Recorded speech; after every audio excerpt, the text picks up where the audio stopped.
नमस्ते। आपका मेरे अरविंद गणेश दामले चैनल में स्वागत है।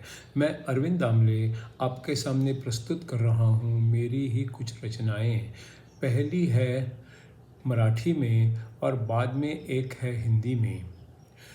ये है इन रचनाओं का 876वां भाग। आपको ये रचनाएं पसंद आएँ तो मेरे अरविंद गणेश दामले चैनल को सब्सक्राइब करें, लाइक करें, शेयर करें और बेल आइकॉन दबाना ना भूलें। तो मेरी पहली वाली जो रचना है वो मराठी में है, वो है ही म्हणाली, मला आता खूप कंटाळा आला आहे, मी 8 दिवस माहेरी जाणार आहे, अगदी आराम करणार आहे, पण तुम्ही काळजी करू नका, तिथे पोचल्याबरोबर तुम्हाला फोन करून पोचले म्हणून कळवणार आहे, मी रोज 2दा तरी तुमच्याशी बोलणार आहे, व्हॉट्सॲपवर मी रोज काय काय करते ते कळवणार आहे, तिथले फोटो पण पाठवणार आहे, रोज आईकडून काहीतरी नवीन पदार्थ शिकणार आहे आणि परत आल्यावर ते करून बघणार आहे. मग मी हिला म्हटलं, माहेरी गेल्यावर तू 7-8 तास तर इथल्यासाठीच घालवणार आहे, मग तुला खरी खरी सुट्टी केव्हा मिळणार आहे? इसके बाद वाला जो है वो है हिंदी में। निसर्ग दत्त महाराज के उनके शिष्यों के साथ के संवाद में से ये है अगला 575वां सवाल। मैं तो समझता था कि कर्म एक ऐसी गुप्त शक्ति है जो मुझे शुद्धत्व और पूर्णत्व की ओर ले जाती है।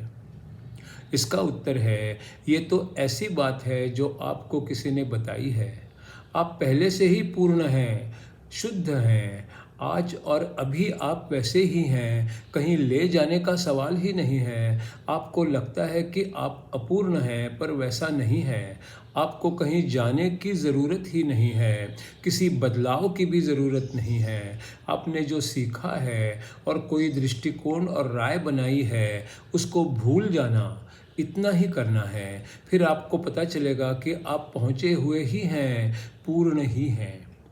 इसका अगला 576वां सवाल है, आज मैं जो भी हूँ वहाँ क्या मेरे कर्मों के कारण नहीं पहुँचा? इसका जवाब है, आपको कोई भी कहीं पहुँचा नहीं सकता। आप पहले से ही पहुँचे हुए हैं। आप जो हैं ऐसा आप सोचते हैं और विश्वास करते हैं, वो आप बन जाते हैं।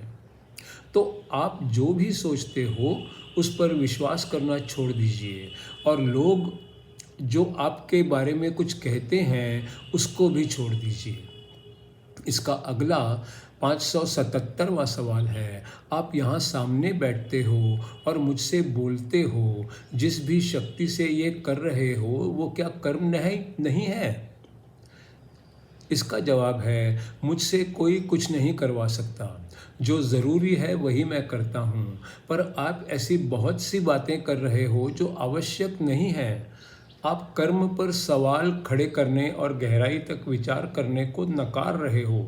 जो कर्म ही खड़े कर रहा है, आप अपने दुख को दूर करने के लिए उसकी तह तक जाने से कतरा रहे हो। इसका अगला 578वां सवाल है, हाँ ये तो सच है, तो ये कतराना और उसके बारे में कुछ ना करना, ये कब समाप्त होगा? इसका जवाब है, आपकी इच्छा शक्ति आपके अंदर से आना ज़रूरी है। वो एक लहर की भांति आनी चाहिए और कभी रुकनी ही नहीं चाहिए, फिर आप दुनिया से अलिप्त हो जाओगे। इसका अगला 579वां सवाल है, क्या ये इच्छा शक्ति मुझ तक आ सकती है? इसका जवाब है, निश्चित ही आ सकती है। खुद की और दुनिया की अवस्था को ठीक तरह देखिए। अगला 580वां सवाल है, मुझे बहुत बातें बताई गई हैं, कर्म, पुनर्जन्म, समय के अनुसार बदलाव, योगी, योग के विद्यार्थी वगैरह वगैरह। इन सब की जानकारी से मुझे क्या फ़ायदा होगा? इसका जवाब है, सब कुछ भूल जाओ, पीछे छोड़ दो। सुनी सुनाई कल्पनाओं पर आधारित और किसी कारण विश्वास हो गया है ऐसी सब बातों को छोड़ दो। हर बोझ से मुक्त हो जाओ, शब्दों के बोझ से मुक्त हो जाओ। जो कम या ज़्यादा सत्य लग रहे हैं ऐसी तुलनाओं से मुक्त हो जाओ। कभी कुछ आप तक पहुंचा और किसी कारणवश चिपक गया, ऐसी बातों से भी मुक्त हो जाओ। हर चीज़ समर्पित कर दो और फिर देखो कि समर्पण आधा अधूरा ना हो। इसका अगला 581वां सवाल है, क्या मुझे सत्य से ही शुरुआत करनी है? क्या यही आप कह रहे हो? इसका उत्तर है, मेरा कहना है कि मैं हूँ। आपका कहना है कि क्या मैं हूँ? इसका अगला सवाल 582वां है, क्या और कोई भी बात विश्वास करने के लायक नहीं है? क्या उनका कोई सबूत नहीं है? इसका जवाब है, बाकी सब बातें हैं भी और नहीं भी, वे सच भी हैं और सच नहीं भी हैं। जब आपको पता होता है, ज्ञान होता है, तो वे होती हैं, और जब आपको पता नहीं होता तो वे नहीं होती। फिर वे गुप्त और अनाकलनीय होती हैं। इसका अगला 583वां सवाल है, ऐसा कैसे हो सकता है? आप ये क्यों नहीं समझते कि सत्य सरल हो सकता है? सत्य हमेशा सरल, स्पष्ट, सुंदर और आनंददायक होता है। वो हमेशा द्वंद्वों से मुक्त होता है, क्योंकि उसमें सभी कुछ होता है।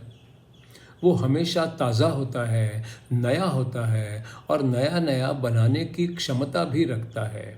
होगा, नहीं होगा, जन्म, मृत्यु, ऐसा उसमें कुछ भी नहीं होता। सभी विरोधी लगने वाली बातें बगल बगल में बहती हुई नजर आती हैं। इसका अगला 584वां सवाल है, सब कुछ भ्रम है ये तो मैं मान सकता हूँ, इससे ये तो नहीं होता कि मेरी बुद्धि का अस्तित्व ही नहीं है? इसका जवाब है, जैसी सोच होती है वैसी ही बुद्धि होती है, इसलिए उसको सच बनाने के लिए सच का ही केवल विचार करो। इसका अगला 585वां सवाल है, जिसका जैसा आकार या रूप होता है वैसा ही वो प्रतीत होता है, पर सच क्या है? वो वास्तव में कैसा होता है? इसका जवाब है, सच में तो केवल एक ही चीज़ होती है, समझने वाला, समझने की क्रिया और जो समझना है वो। ये तीनों बातें वास्तव में एक ही होती हैं। इन तीनों सिर्फ अलग अलग विचार हैं। समझ, यही तो सच है। इसका अगला 586वां सवाल है, तो फिर जो हर तरह से पूर्ण है वो कहाँ है? इसका जवाब है, हमारी जो समझ है उसका कोई जन्म स्थान है, वो पूर्ण है, उसी के कारण समझना भी संभव होता है। हर शब्द का विच्छेद करने से हम कहीं भी नहीं पहुंचते। होना इस बात का विच्छेद भी नहीं हो सकता, और वो हमारी बुद्धि से परे है। जब कुछ घटना घटती है, कुछ हिलता है, तभी वो हमको नज़र आता है। उस व्यक्त होने के लिए कुछ हलचल भी होनी पड़ती है। इस सत्य को अपने रोज़ के जीवन में शामिल कर लो, उसे और देदीप्यमान होने दो। हमारी बुद्धि का वास्तव में काम तो इतना ही है, जो नहीं है उसका ज्ञान दिलाना। अगर क्या है इसकी खोज करो तो बुद्धि के परे जाना पड़ता है। इसका अगला 587वां सवाल है, क्या दुनिया में यही एक चीज़ है जो कि अमूल्य है? इसका उत्तर है हाँ, ये और प्रेम की शक्ति।